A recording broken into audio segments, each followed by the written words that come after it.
아멘. 감사합니다. 언제나 그 찬양은 우리 김성우 집사님 찬양 은혜가 됩니다.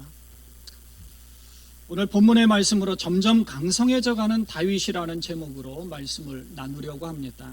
저희가 지난주에 유다 지파의 왕이 된 다윗에 대한 말씀을 나누었습니다. 유다 지파의 한 지파밖에 안 되었던 그 다윗이 오늘 말씀을 보니까 이제 명실공히 온 이스라엘의 12지파의 왕이 될 뿐만 아니라 점점 더 강성해져 갔다는 사실을 기록하고 있습니다. 여러분도 아시다시피 다윗은 사울에게 쫓기는 몸이었습니다. 일개 목동에 불과했고요. 사울은 한 나라의 왕이었습니다.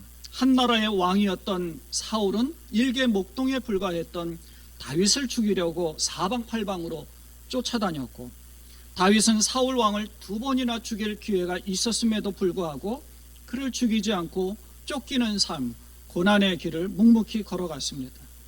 그러니까 감옥 안에만 묵묵히 고난을 감내하며 지냈던 요셉에게 하나님이 함께 하셨다라고 말씀한 것처럼 다윗에게도 하나님이 함께 하셨습니다. 상황은 체인지되지 않았습니다. 상황이 완전히 변화된 것이 아니라 늘 쫓기는 삶인데도 하나님이 함께 하셨다는 거예요. 자신에게 당하는 일들을 묵묵히 잘 견디고 이겨낼 수 있도록, 쓰러지지 않고 좌절하지 않고 낭망하지 않도록 하나님이 함께 하셨다는 겁니다. 다윗은 피를 흘리지 않고 하나님의 계획, 또 하나님의 주권을 인정하고 자신이 할 일만 성실히 꾸준하게 그 일을 잘 해나갑니다. 그런데 다윗의 조카이기도 한 이 군대 장관 요압이 스루야의 아들들 중에 한 사람인 이 요압은 사울의 왕국을 세웠던 그 아브넬이 다윗을 만나고 돌아가는데 그를 쫓아가서 아무 죄 없는 그를 죽입니다. 그러니까 다윗이 추구하는 방향과는 전혀 달랐던 거죠. 다윗은 피 흘리지 않고 하나님의 나라라는, 정말 하나님이 통치하시는 나라를 잘 만들어가고 싶어하는 마음이 있었을 것입니다. 그런데 반면에 그 부하들은 어떻게 하든 피를 흘려서라도 정권을 잡으려고 하는 그런 모습이 많이 있었죠.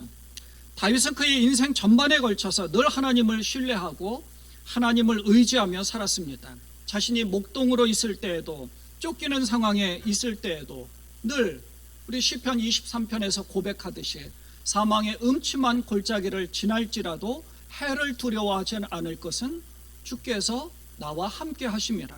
주의 지팡이가 막대기가 나를 안위하시나이다. 자기를 인도하시는 이는 하나님이라는 것을 고백하고 인정한 것이죠. 이 세상의 주인이신 하나님께서 다 하시는 일이다. 하나님의 섭리가 있고 하나님의 통치를 인정한 겁니다. 자기 마음대로 인위적으로 뭔가를 만들어 가려고 하지 않았죠. 하나님이 하실 일이라고 생각을 한 것입니다. 그래서 지난번에도 말씀드린 것처럼 사울은 다윗을 잡는 일에만 신경 쓰느라고 전체적인 이 세상을 통치하시는 하나님은 뒷전이었고, 다윗은 하나님을 바라보고 하나님께서 하실 일을 기대하며 살았다는 겁니다. 그래서 시간이 가면 갈수록 사울은 축소되고 다윗은 확장되어 간 거죠. 그래서 사무엘하 3장 1절에서는 그 전에 이런 말씀을 한 겁니다. 사울의 집과 다윗의 집 사이에 전쟁이 오래매 다윗은 점점 강하여 가고 사울의 힘은 점점 약하여 가니라. 하나님은 이런 다윗을 지켜주셨고 시간이 가면 갈수록 점점 더 강해졌다는 겁니다. 점점 더 성숙해지고 점점 더 하나님을 의지하는 그런 믿음이 견고해졌다는 겁니다. 사울은 점점 더 약해져 간 거죠. 여러분은 어떠십니까? 신앙생활을 하시면서 점점 더 견고해져 가고 계십니까? 점점 더 성숙해 가고 계십니까?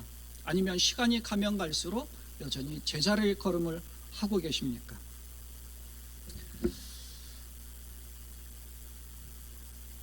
끝까지 찾아오시는 하나님이라는 책이 있어요. 이 책을 보면 이런 내용이 나옵니다. 1960년, 1970년대에 스탠퍼드 대학교의 심리학자 월터 미셸이 한 실험을 했다고 그래요. 한 방에 4살짜리 어린이들을 모아놓고 작은 책상을 가운데 하나 놓고 달콤한 마시멜로, 왜 불에 구워가지고 저희도 몇 번 그렇게 먹기는 했는데 마시멜로 2개와 종 1개를 두었습니다. 그리고 이제 연구자가 어린아이들에게 나는 바빠서 잠깐 밖에 나가야 되니까 나갔다가 오면 너희에게 마시멜로 2개를 주겠다. 그런데 혹시 이 마시멜로를 먹고 싶은 사람은 종을 울린 다음에 그거 하나만 먹어라 라고 이제 했던 겁니다. 근데 어린아이들은 2개를 먹으려면 인내해야 되는 거잖아요. 기다려야 했습니다. 참아야 되는 거예요. 그 앞에 먹을 것이 있는데 결국 3분의 1의 어린이들은 그 유혹을 참지 못하고 마시멜로를 먹었고 1개만 먹은 거예요. 나머지 3분의 2는 끝까지 참아서 나중에 2개의 마시멜로를 먹었다고 합니다. 그로부터 10년이 지난 뒤에 이 어린이들을 살펴보니까 이 마시멜로의 유혹을 이겨낸 어린이들이 그 유혹을 이겨내지 못한 그 어린이들보다도 오히려 더 사회 적응도 잘하고 건강할 뿐만 아니라 그때 당시에 수학 능력 시험에서 210점이나 더 높은 점수를 받았다고 합니다.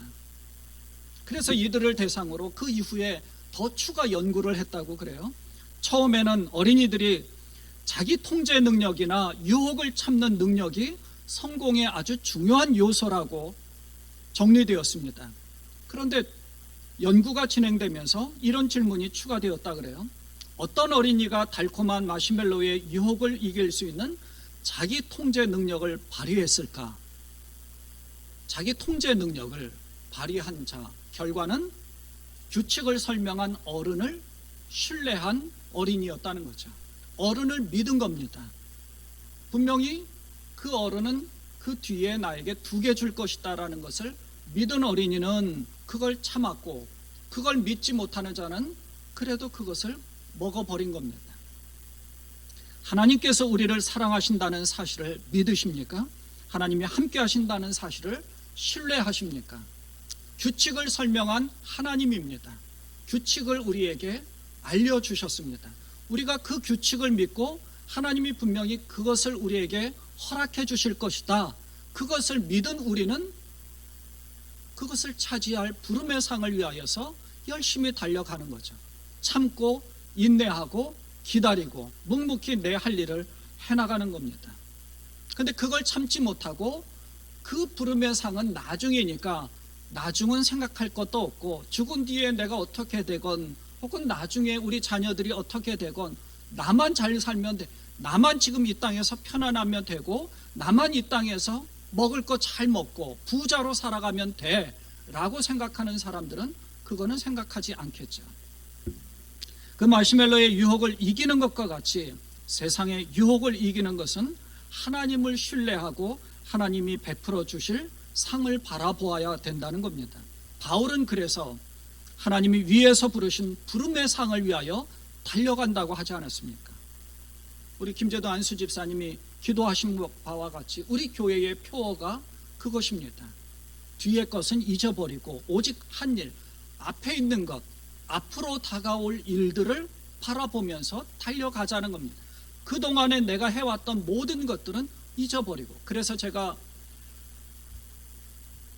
여러분에게 말씀드린 것이 그동안에 아무리 잘난 사람이건 못난 사람이건 그거 상관하지 말고 그것을 다 묻어버리고 지금부터 출발, 동등한 동일선상에서 같이 출발한다는 겁니다. 그리고 말씀을 창세기부터 같이 시작을 했고요, 마태복음부터 같이 묵상을 시작을 했습니다. 어떤 분은 창세기 잘 읽으셨고 어떤 분은 정말 출애굽기를 그동안에 잘 읽으셨는가 하면 하루 이틀 빼먹으면 막 3장 혹은 6장 그냥 팍팍 밀리잖아요. 그러다 보면 조금 밀리다 보면 성경책을 닫기가 쉽습니다. 인내하면서 따라가야 된다는 거죠. 왜요? 푸름의 상을 바라보면서. 그래서 표대를 향하여 달려가는 겁니다. 이 하늘의 상급과 하늘의 영광을 차지할 수 있는 그런 여러분 되시기를 주님의 이름으로 축원을 드립니다. 오늘 본문을 보면 이스라엘의 모든 지파가 다윗에게로 와서 우리가 원래 하나였으니까 왕이 우리 온 지파의 왕으로 다스려 달라라고 오히려 요청을 하고 있는 겁니다. 1절입니다. 사무엘하 5장 1절에 보면 이스라엘 모든 지파가 헤브론에 이르러 헤브론까지 왔어요. 다윗에게 나와 이르되 보소서 우리는 왕의 한 골육이니이다. 다윗은 유다 지파의 왕일 뿐인데 11지파로 구성된 이 사울 왕국의 모든 지파가 남쪽에 있는 헤브론까지 와서 우리들의 왕이 되어 주십시오라고 찾아온 겁니다. 원래 우리는 한 골육 아닙니까? 라고. 도대체 무슨 일이 있었길래 그 사울 왕국의 모든 지파가 하나의 지파의 왕일 뿐인 이 다윗에게 와서 우리는 원래 하나였다라고 자신들을 다스려 달라고 이야기를 했을까요? 지난주에 저희가 이제 아브넬 군대 장관이 사울의 아들인 이스보셋을 허수아비 왕으로 세워서 자신의 막강한 힘으로 사울의 왕국을 다스리던 그런 상황을 보았습니다. 그런데 이 아브넬 장군이 다윗의 수하에 있던 요압 장군에게 죽임을 당했어요. 그리고 이스보셋 왕은 부하들에 의해서 살해당합니다. 이 이스보셋의 부하들이 이스보셋 왕의 머리를 들고 다윗에게로 왔어요. 다윗에게는 어떻게 보면 큰 상을 줄 거라고 기대를 했겠죠. 그 다윗 왕을 모르는 겁니다. 다윗 왕은 그 전에 자기를 그렇게 죽이려고 쫓아다녔던 그런 사울 왕을 죽인 아말렉 사람도 용서하지 않았잖아요. 하나님의 기름 부음 받은 자를 네가 어떻게 이렇게 감히 이럴 수 있느냐. 하나님의 통치와 하나님을 역행하는 자는 과감하게 다윗은 끊어낸 겁니다. 이들도 마찬가지입니다. 다윗은 용서하지 않았죠. 이렇게 다윗이 의도하지 않았지만 하나님께서 다른 방법으로 이 다윗을 사용하시려고 서서히 정리해 주신 겁니다. 중요한 것은 다윗은 하나님 앞에 기도하면서 자신의 고난당하는 것을 묵묵하게 잘 헤쳐나가고 있었다는 겁니다. 쓰러지지 않았다는 거죠. 좌절하지 않았다는 거죠. 인내했다는 겁니다. 버티고 있었다는 겁니다. 다윗이 쓰러졌다면 하나님이 다윗을 사용하시려고 할 때 사용 못했을지도 모릅니다. 우리 모두가 다 고난의 상황 가운데 있다면 버티는 것이 중요합니다. 하나님께 기도하면서 하나님 어떻게 할까요? 하나님께서 말씀하실 때에 그 말씀에 순종하면서 하나님이 함께 하신다는 것을 신뢰하고 있었다는 겁니다. 이게 중요한 거죠. 오늘 본문에 그래서 11지파의 장로라는 지도자들이 와서 다윗에게 통치를 요청한 것인데 하나님의 일은 이렇게 하나님이 하십니다. 다윗이 뭔가 욕심을 부려서 그들을 공격하지 않았어도 지난주에 말씀드린 것처럼 다윗의 이 요압 장군과 그 수하에 있는 사람들이 훨씬 더 막강하게 이길 수 있는 능력이 있었음에도 불구하고 다른 지파를 공격하지 않았습니다. 공격하지 않았어요. 자신의 의도대로 인위적인 방법을 사용하지 않았습니다. 하나님이 하실 일을 기다린 겁니다. 설사 자신이 온 지파의 왕이 안 되더라 하더라도 유다 지파의 왕으로 끝난다 하더라도 고난의 상황 가운데 있다 할지라도 신경 쓰지 않습니다. 자기는 하나님과의 교제가 제일 우선순위였던 거죠. 하나님 나라의 자기의 하나의 톱니바퀴와 마찬가지로 하나님 나라에 구성되는 그 돌아가는 그 상황 가운데 자신은 일개 개인으로도 만족했던 겁니다. 그런 다윗을 하나님이 서서히 훈련시키시고 사용하신 거죠. 2절에 보면 이스라엘의 목자라고 표현을 하고 있고 이스라엘을 통치할 것을 이제 말씀합니다. 5장 2절에 보면 여호와께서도 왕에게 말씀하시기를 내가 내 백성 이스라엘의 목자가 되며 내가 이스라엘의 주권자가 되리라, 이런 표현을 하지 않습니까? 그러니까 이스라엘 그 여러 지파의 장로들, 지도자들인 이들이 와서 이 다윗에게 내 목자가 되어달라, 또 이스라엘의 주권자가 되어달라라고 그렇게 하면서 결국 다윗에게 기름을 부어서 이스라엘의 왕으로 등극하게 되는 거죠. 그리고 이제 그 중간 구절에서 왕이 된 다윗이 헤브론에서 7년 6개월 동안 유다를 다스렸고 예루살렘에서 33년 동안 이스라엘과 유다를 다스렸다는 그 4절과 5절에서 잠시 설명을 줍니다. 그렇게 통치 기록을 설명하고 그 뒤에 예루살렘으로 수도를 이전하면서 예루살렘을 정복해 가려고 합니다. 출애굽한 이스라엘 백성들이 이 아주 강한 여리고성을 무너뜨리고 나서 가나안 땅을 정복하기 시작하지 않습니까? 마찬가지입니다. 다윗도 이제 남부에 있던 헤브론에서 어떻게 보면 저 체리힐, 이 뉴저지로 따지면 체리힐 같은 곳에서 에디슨으로 올라온 겁니다. 예루살렘으로, 좀 북쪽으로. 왜 예루살렘이냐 하면 헤브론이 너무 남쪽에 있으니까 북쪽을 통치하기가 너무 어렵습니다. 또 한 가지는 예루살렘이라는 곳은 천연 요새입니다. 그래서 아무도 이 예루살렘을 정복하지 못했던 거예요. 심지어 여호수아가 가나안 땅을 정복할 때도 유다 지파가 이 예루살렘을 정복했어야 되는데 유다 지파는 예루살렘을 정복하지 못했어요. 여호수아 15장 63절에 보면 예루살렘 주민 여부스 족속을 유다 자손이 쫓아내지 못하였으므로 여부스 족속이 오늘까지 유다 자손과 함께 예루살렘에 거주하니라. 여부스 족속을 몰아냈어야 되는데 여부스 족속을 몰아내지 못한 거예요. 사사기로 넘어와서 사사기 1장 21절에는 베냐민 자손은 예루살렘에 거주하는 여부스 족속을 쫓아내지 못하였으므로 여부스 족속이 베냐민 자손과 함께 오늘까지 예루살렘에 거주하니라. 그전에는 유다 지파라고 얘기했고 그 뒤에 사사기에서는 베냐민 지파라고 얘기하는데 사실은 이 예루살렘의 성벽과 그 외곽이 접경 지역에 있었기 때문에 이렇게 표현을 한 것입니다. 그래서 여부스 족속을 몰아내지 못한 그들이 이 여부스 족속은 굉장히 강한 자들입니다. 그러니까 철병거를 가졌다라고 이야기하죠. 그래서 사사기에서는 이들이 철병거를 가졌기 때문에 감히 접근을 하지 못한다. 어느 누구도 꿈도 꾸지 못할 만큼 또 천연 요새였습니다. 여리고 성도 천연 요새였는데 하나님께서 기가 막힌 방법으로 무너뜨리지 않았습니까? 마찬가지로. 그런데 이 예루살렘을 다윗이 정복하겠다라고 나선 거예요. 근데 여기에 우리가 이제 이해하지 못하는 구절들이 있습니다. 6절을 보면 그런 것을 완전히 몰아내지 못하고 오히려 이 이스라엘을 상당히 조롱하는 말들이 나오거든요. 5장 6절을 보면 이렇게 이제 기록하고 있어요. 왕과 그의 부하들이 예루살렘으로 가서 그 땅 주민 여부스 사람을 치려하매 그 사람들이 다윗에게 이르되 내가 결코 이리로 들어오지 못하리라. 맹인과 다리 저는 자라도 너를 물리치리라. 조롱하고 있잖아요. 맹인과 다리 저는 자라도. 그들 생각에는 다윗이 이리로 들어오지 못하리라 함이나. 그러니까 다윗은 그곳을 정복한다는 게 굉장히 어려운 일이라고 분명히 생각했을 겁니다. 하지만 다윗 마음속에는 하나님을 믿는 믿음이 있었어요.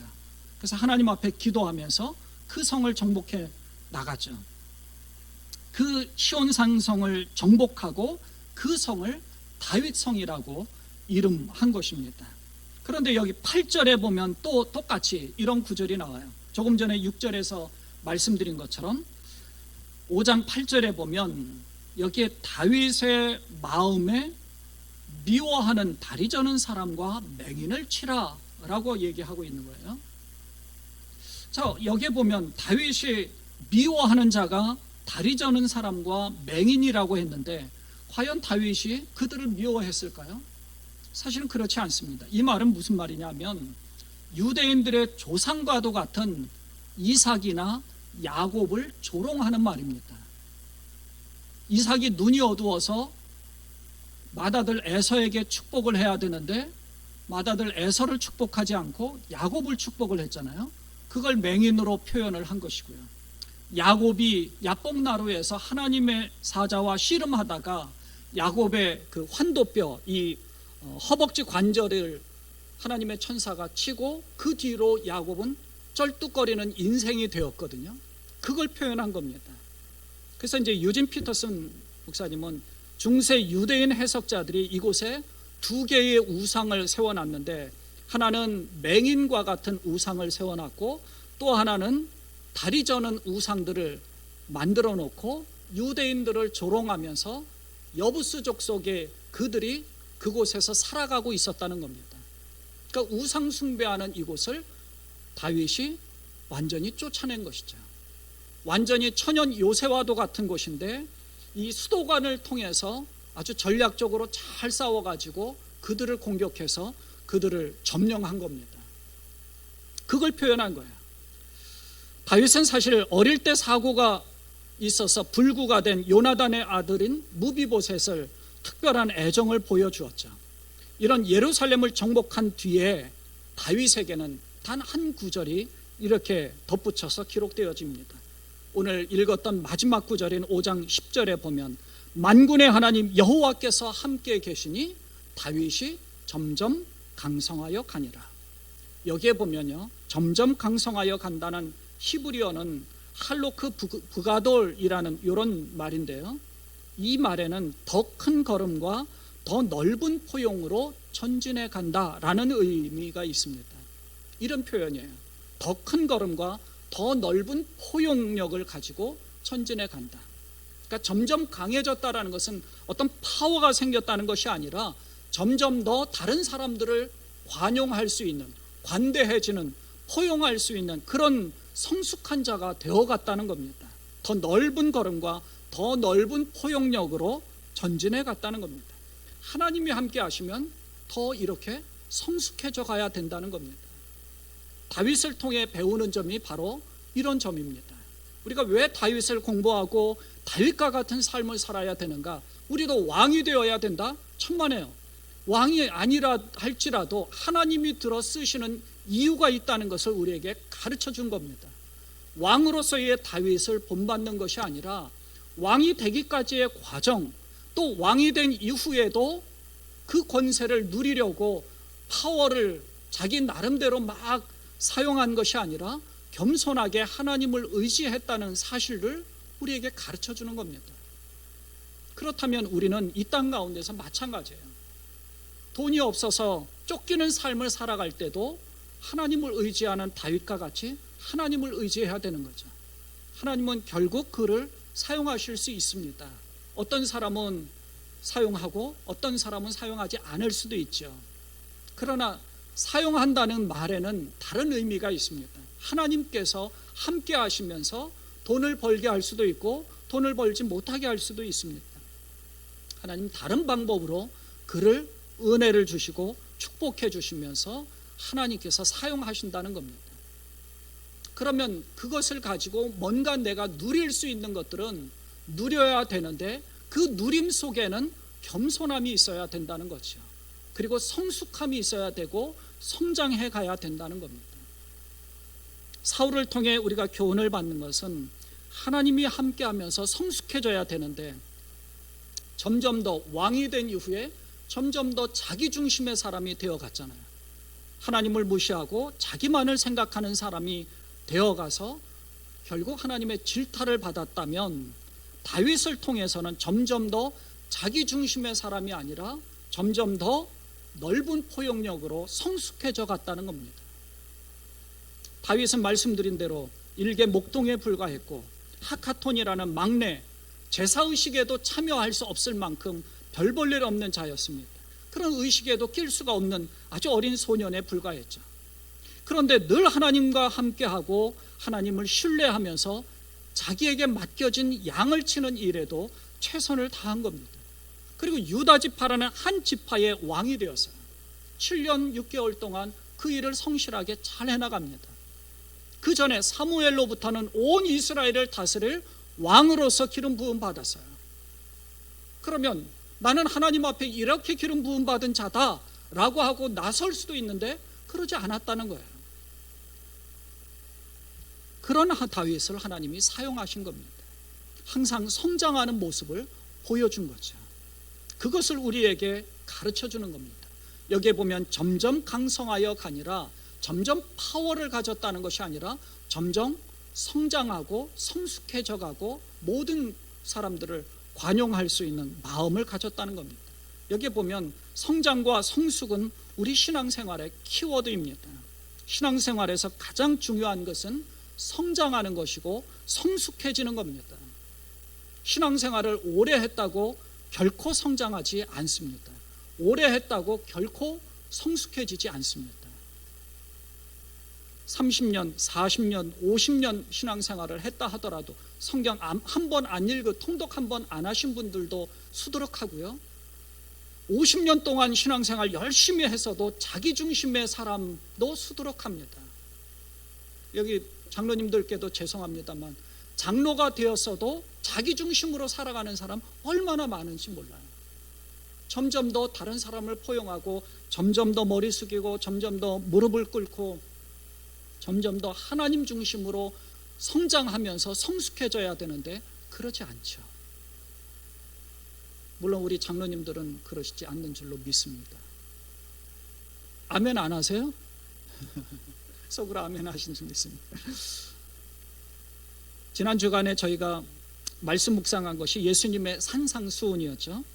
예수님은 율법으로 말씀하는 것보다 오히려 더한 삶을 살라고 하시면서 사랑과 용서, 또 이기적인 그런 사랑이 아니라 이타적인 사랑, 이타적인 삶을 살라고 하셨습니다.